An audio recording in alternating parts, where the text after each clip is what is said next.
You're in the classroom with Kat Vo. In the Classroom is a podcast where we talk about all things teaching and learning, education and research. Join me as I sit down with everyday educators and explore what's going on in the field and what this means for sustaining us as teachers in the classroom. If you want to be on the podcast, feel free to reach out to me at intheclassroom.com.au. Today's special guest is Dr. Larsen. Dr. Larsen is the Associate Head of Professional Engagement and a Senior Lecturer at the University of Southern Queensland. With over 27 years of classroom experience, she's now a leader in professional learning, mentoring and teacher education. Ellen's work focuses on empowering teachers at all stages of their career, and she's very passionate about bridging research and practice in education. We're thrilled to have her on the podcast today, and we hope you gain valuable insights from her expertise and experience. Alrighty, everybody, I'm in the classroom with Dr. Larsen. Welcome, Ellen. How are you? I'm really well. Thanks so much, Kat, for inviting me along. I'm very, very humbled. It is my pleasure. So I always start my podcast with a story of how I met the guest. And I think our story is just worth reliving one more time and rehashing for our audience and our listeners, because I think there is something so special about how we met. So in 2021, I was doing a graduate certificate in educational research, and I was focusing my research studies on the challenges of building language and literacy expertise in schools. So I was very focused on that. And one of the biggest challenges that emerged was essentially all the bureaucracy, red tape, a bunch of, professional admin being professional development. And as I was researching that space, that was where I came across your book that you wrote with Jeanette Allen on, I think it was professional learning. And yeah, I think when I read your work, I really realized something important, which was the fact that I could now understand how these different worlds of policy, curriculum, schools all come together and trickle into the classroom. And that gave me like a brilliant opportunity as well to present my work at AARE in the Teachers Work and Life SIG. I had no idea that you'd be the co-convener of that special interest group. And so when I was on the Zoom call, Ellen Larsen popped up and I freaked out because I thought, oh my goodness, is that the Ellen Larsen that I've been citing? And I reached out to you. I remember you had your little headphones on, in the corner of your screen, very focused. And you messaged me back saying that you were based in Queensland. And, the rest is history. You played a huge part in working with me and in, the early career teacher space and in giving me a voice. So I don't know what it was like for you, but my question was, what do you remember? And how did you get into this space? Yeah, look, I know I do remember I was sitting in exactly the same room that I'm sitting in now when I came into your session where you were presenting your work. And I think one of the amazing things I think is that it's always such an exciting time when you actually know that there are practitioners who are reading your work and who are connecting with your work.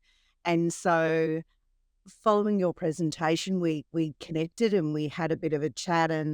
And for me, the absolute gem was the fact that I'd done this work, but it had actually had purpose and it actually had made a difference. It had provided a means of thinking about teaching and working with teachers in a particular way. And that's why researchers do what they do. We don't actually do it for the sake of just sitting there and writing copious numbers of papers. We actually do it because we have exactly the same motivation as the practitioners in schools, and that is to make a difference to students. And for me, my work centres around making a difference for teachers as well. So it was a buzz moment for me, I think, when we connected. So, and as you say, the rest is history. We've maintained that connection across time, which is really lovely.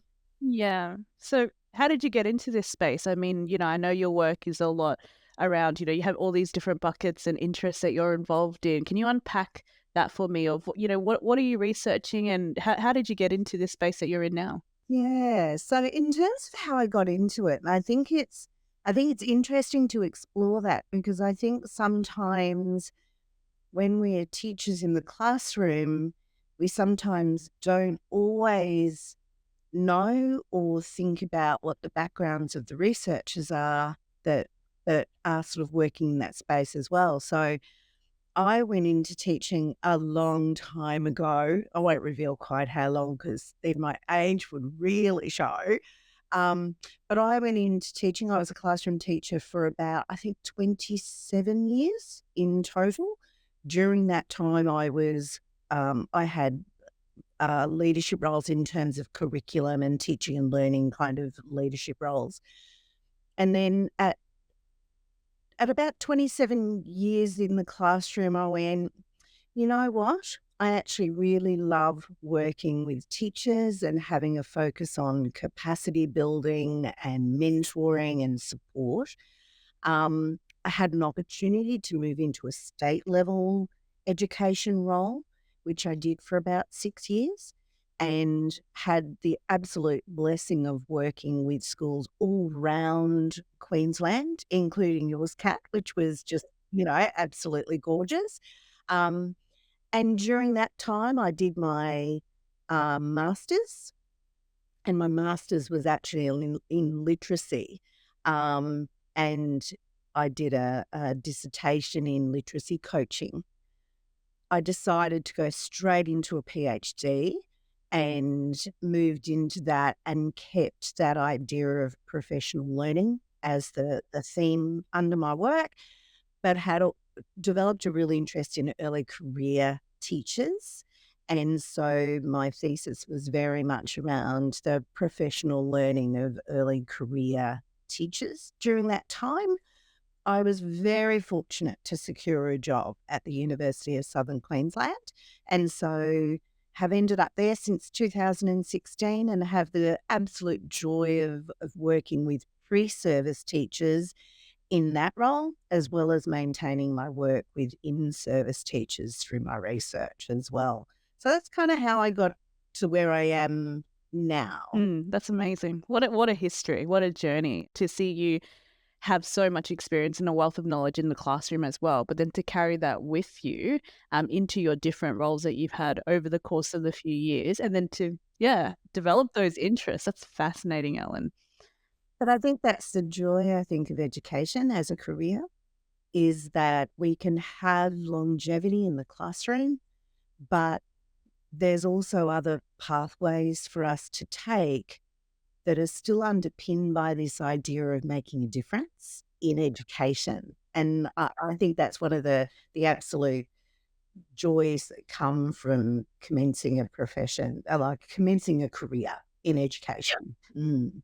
And I see why you're so passionate about early career teachers, because the commencement is in that space. And I think for me now, I'm closing out my 5th year soon and moving into this space of I'm going to be in my mid career, but just thinking about how different would it have been if I didn't have all that support, all that mentoring, all that care, relationality, all these people around me invested in me. I don't think I could have honestly survived. The field of teaching is ruthless at times, as baptism by fire. And I think that's why I really connected with your work at one level of mentoring. There's something really important about mentoring that I think we need to unpack. And I would love to hear your thoughts on it because, mentoring is a term that when, I arrived, first year on scene, it was like, oh, you're going to be assigned a mentor. And I was like, oh, that's great. But what is mentoring in that sense? And we live in a time and age where we have other words coming in now, like coaching as well. So how do we distinguish between the two as well? What are your thoughts on mentoring and distinguishing between mentoring and coaching? Yeah, and it's an interesting one because I actually began my work in the coaching space in hindsight. I was more so in the mentoring space, and as you work with these terms, you come to understand them more deeply. The key difference, I think, between mentoring and coaching is we can actually coach someone without having specific expertise or experience in the area. So, for example, if we think about a life coach, we can actually have someone coaching us about something in our own lives that that other person may not have specifically experienced before. Um, and they do that by asking a number of questions that get us to kind of reflect and think about our own thinking and thoughts and feelings and so on. Mentoring's slightly different because mentoring's more bidirectional. When we go into a mentoring relationship, we can be very assured that not only the person who is being mentored is going to learn from the mentor's experience and expertise, but that mentor themselves is going to learn about their own work from the mentee. So I always think of mentoring as being a bidirectional experience, as opposed to coaching, which tends to be more unidirectional. It tends to be more about getting the other person to think about what they're doing. Whereas mentoring, it's you're both working together and you're both going to benefit from the conversation that you have about, for example, teaching practice. Yeah, I find that fascinating because I feel like the definition of mentoring is the traditionalist kind of I have knowledge, I have experience, I will transmit this to you, you will take it and you will go and do what as I say. And it's very interesting to see how that terminology and shift has come a long way for teachers as well. And, I believe your work has such a profound impact on how we think about mentoring in light of, dispositions or attitudes that we should embody in that particular relationship. And you've done a lot of work with the intellectual virtues. Could you unpack the intellectual virtues for our audience today? Yeah, yeah. So there are 9 intellectual virtues, and I won't list them all because it's probably what they're about that is more important. So intellectual virtues are a way of kind of approaching our thinking and our learning.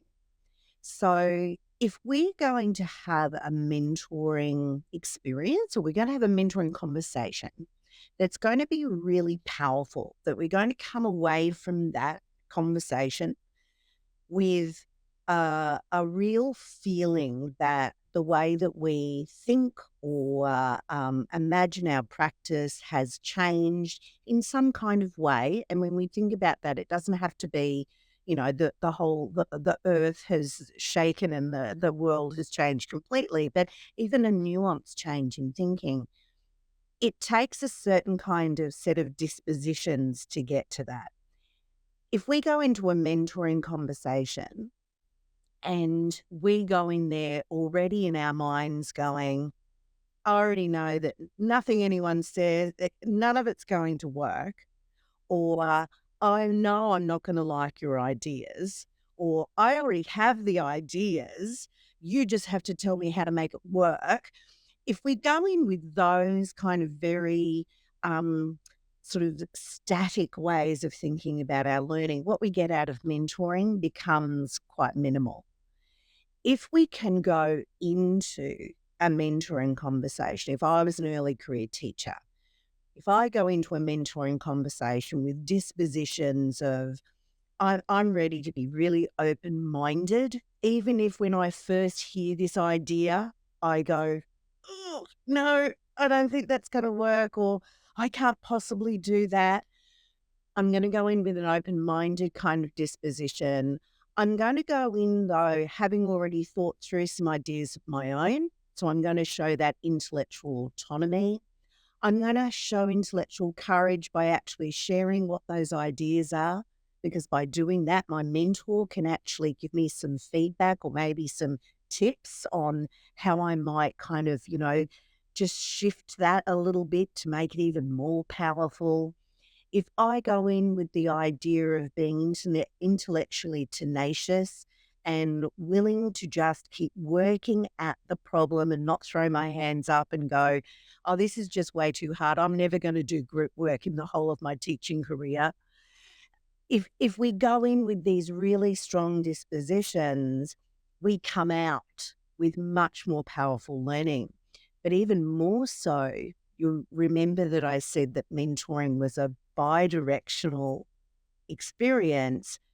What it also means is that our mentors need to come in with those same dispositions.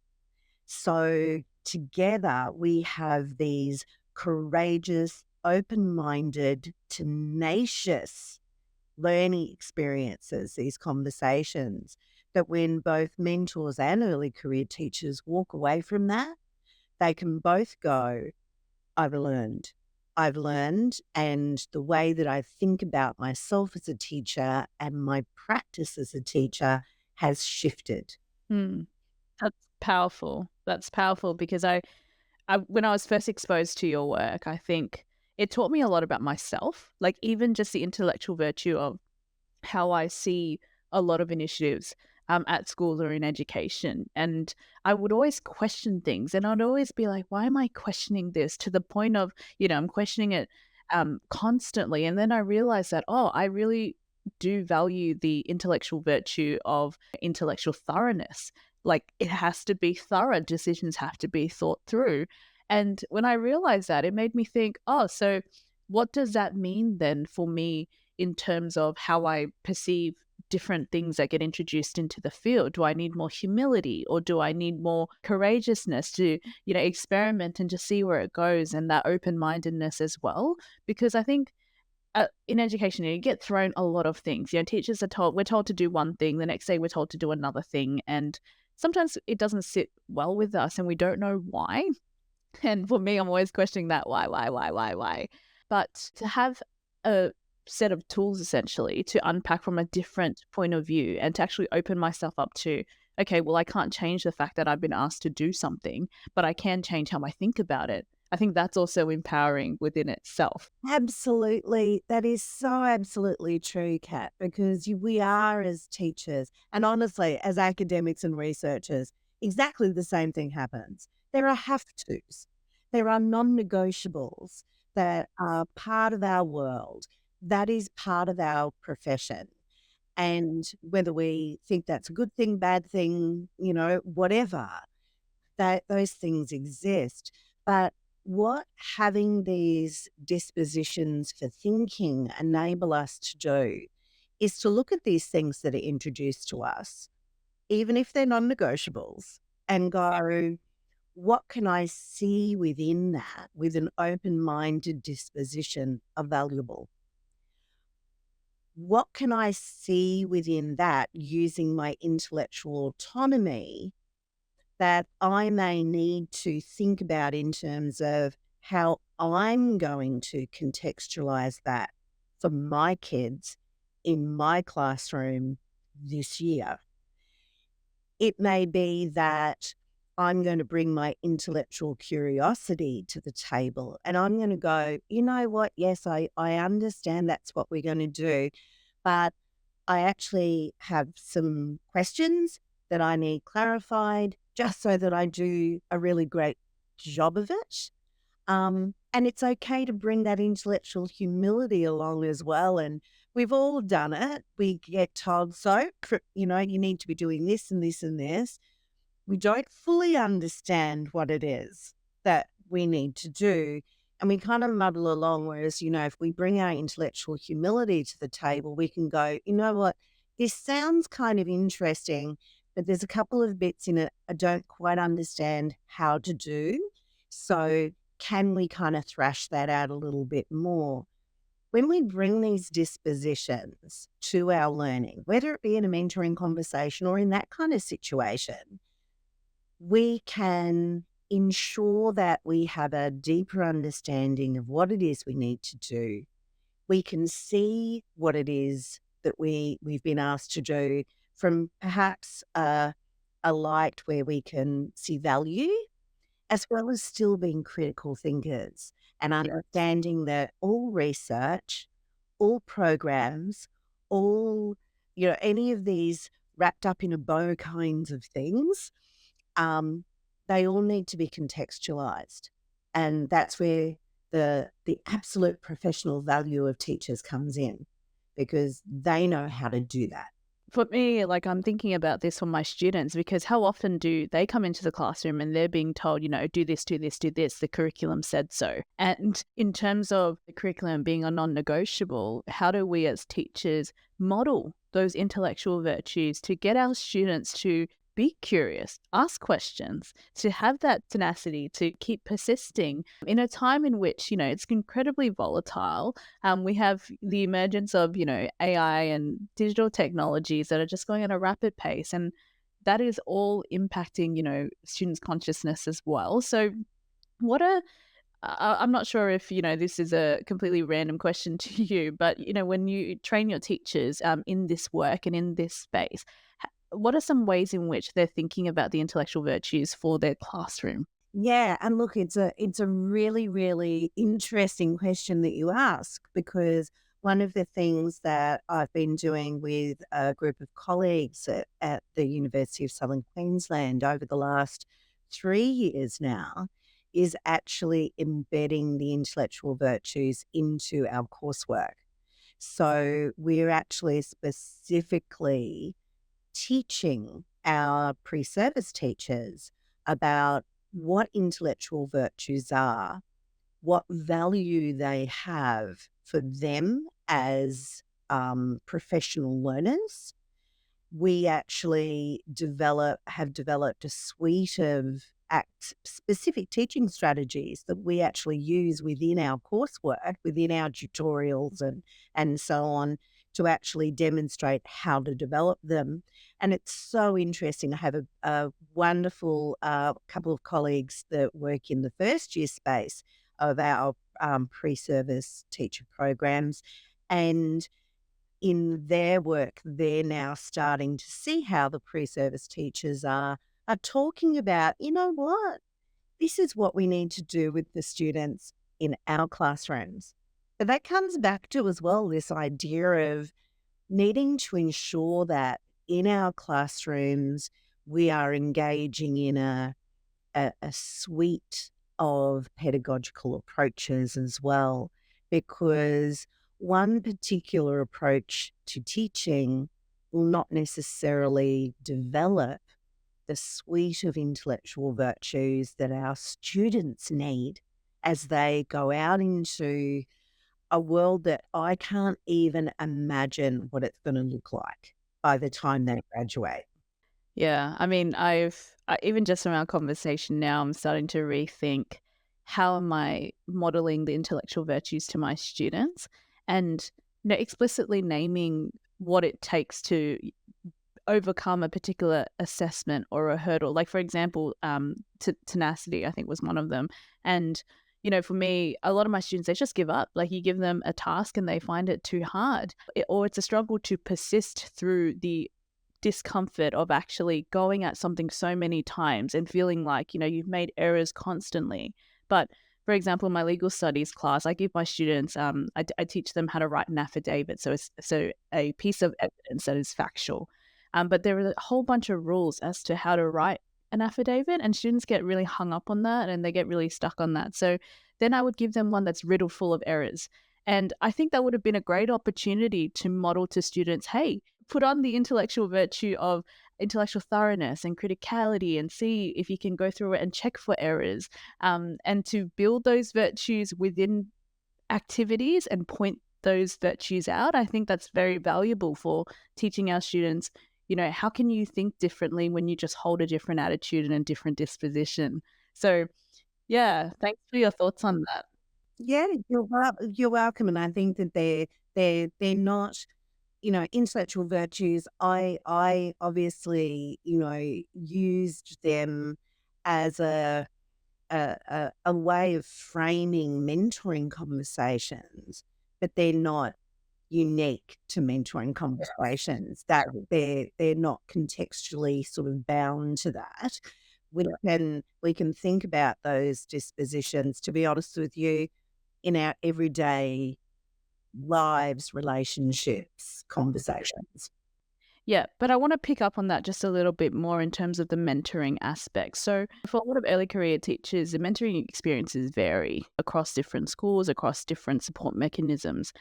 And in terms of that variation, I guess, if early career teachers are really struggling with mentors or the mentoring programs that they have, there are many challenges such as time, the availability of a mentor, in remote locations, rural, geographical, there are heaps of like barriers around that. So what are some of the suggestions that you would have for mentoring for early career teachers if there are huge barriers in that sense? Yeah, and look, that isn't unusual for that to be the case. We have schools that have the means and the appetite to have really strong mentoring opportunities for early career teachers. And then there are other schools that it is less obvious in what they're doing. And as you mentioned, there's a whole range of reasons for that. We're doing some work with a very remote school at the moment, and the leader is absolutely amazing.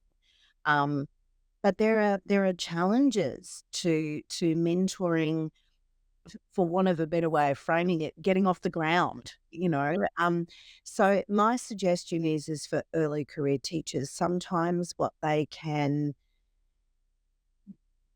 believe is that mentoring requires an official mentor. You can only be mentored if there is, someone has been assigned to you. Mentoring is far more, it's far richer than that. You and I engage in a mentoring relationship. We don't work at the same school. We have slightly different jobs. We're both in education, but we engage in a mentoring relationship. So early career teachers do not have to feel that the only person or people that they can turn to get that mentoring support are those that are directly within their school setting or directly the assigned mentor, because often assigned mentors have been assigned 500 other jobs to do as well. So it's about looking for those people where relationally you can engage in a conversation with them. And it's about drawing on those relationships to engage in that mentoring work. So it may actually be that an early career teacher has somebody who was a supervising teacher or a classroom mentor when they were doing their placement. That teacher can serve as a mentor for you. It doesn't have to be someone who is in your school, next to you in your classroom. So I think it's about being quite open to both fostering but nurturing those networks that you have, even if they are not necessarily within your school, in those cases where you may not have the opportunity to be mentored in your direct context. Mentoring relationships can be formed in a whole range of places. Yes, exactly. And that's why I come back to that story of how we met, because I think drawing on that relationship of just that first step of even just reaching out, I think that was so profound for me. And it was significant because we wouldn't be here and have this history together, working and collaborating in different ways if it wasn't for that first step and for your also, reciprocity in wanting to reach out and meet with me and support me along the way. I think, mentoring can happen in schools and also out of school spaces. And having that just little bit of courage, I guess, back to the intellectual virtue as well, to just, step out and really embrace that too. Profound work can be done when we're together. So thank you so much for sharing your insights about the intellectual virtues, about mentoring, and about what that might look like for teachers in the classroom. I guess I want to close off with you do massive work in the AARE space and working with teachers and giving teachers a voice. And for teachers, that's very empowering. And there are so many, I guess, initiatives or things that may drown out teachers' voices nowadays. So, What are some of the ways in which teachers can be empowered? Like we speak about these different mentoring initiatives as ways to empower teachers on the ground. What are some ways that teachers can be empowered with their voice? What networks, associations, you mentioned some of those, what can we be tapping into to really empower us in this space? Mm. And I think sometimes there's a perception. So if I talk about it from, say, a research context, sometimes there's a perspective that sort of researchers are working over here and teachers are working over here, and never shall they meet.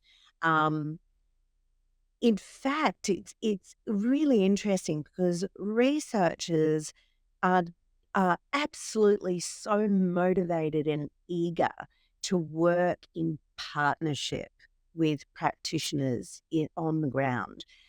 Interestingly, so many researchers themselves have been those practitioners before they actually moved into the research space. So, one of the things that I would really strongly encourage early career teachers really at any career stage to do is to stay connected to those research connections they have, to also engage in that research themselves. So one of the things that one of the easy ways to actually do that, easy in one way, is to actually engage in study in higher education. And sometimes we can go, "Oh, yeah, but I don't have enough time to do a master's." You don't need to do a master's. Do a grad cert. It's 4 courses, but it keeps you connected to research. It keeps you connected to those people who are trying to actually develop the research for the future. It keeps you at the cutting edge, and or do a diploma and work your way up to do a master's if that's what you want to do. But maintaining that study, keeping in mind that study counts as your compulsory professional development. So it's not an add-on. It's a way of actually doing your professional learning instead of going off to workshops here, there, and everywhere. So that's one thing I think that's really, really important. I think the other thing is to stay connected with those lecturers, those teacher educators who you felt a connection with during your studies. And I can name the students where we've built a rapport throughout our study, and we've maintained that beyond their graduation. And they're now the ones who are involved in saying, you know what, Ellen, I actually think it would be really great if you could do some research about, or this is what's happening in our schools, Ellen. So what research can you do around that? They're they're informing me. I'm not telling them what they should be doing. They're saying to me, hey, this is what we need. Their voice is driving the work. But we need our teachers to stay connected with us, and we need to be connecting with them so that it is their voice that's driving the work. Because then the work actually becomes meaningful and relevant and authentic, which is what we as researchers want all of this to be. And so for our listeners that, really resonated with you today or for with your work, and if they have a passion or a particular research interest that they want to bring forward to your attention of, hey, early career teachers, we're really struggling with this on the ground. Could you research this a bit more for us? What's the best way in which they can get connected with you, for example? One of the easiest ways is email us and, contact us and go, hey, I heard this. This is what I'm thinking. And it can actually be that we go, okay, so how can we involve you in that? So that we're not, what we don't want to do is research to teachers.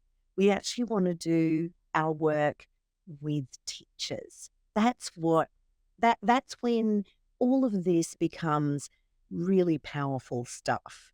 And that is what brings us all joy. So yeah, that's what reach out, connect, email, LinkedIn, in any way, shape or form. We're open to it. We would love to hear from people. And that wraps up our conversation with Dr. Ellen Larsen. A huge thank you to Ellen for sharing her valuable insights and experiences with us today. If you enjoyed this episode, please make sure to subscribe, rate me 5 stars, and leave a review. Don't forget to share this episode with anyone who might find it inspiring. Stay tuned for our next episode, where we'll dive into more fascinating topics and discussions. Until then, keep learning, stay curious, and take care. Thanks for listening to In the Classroom.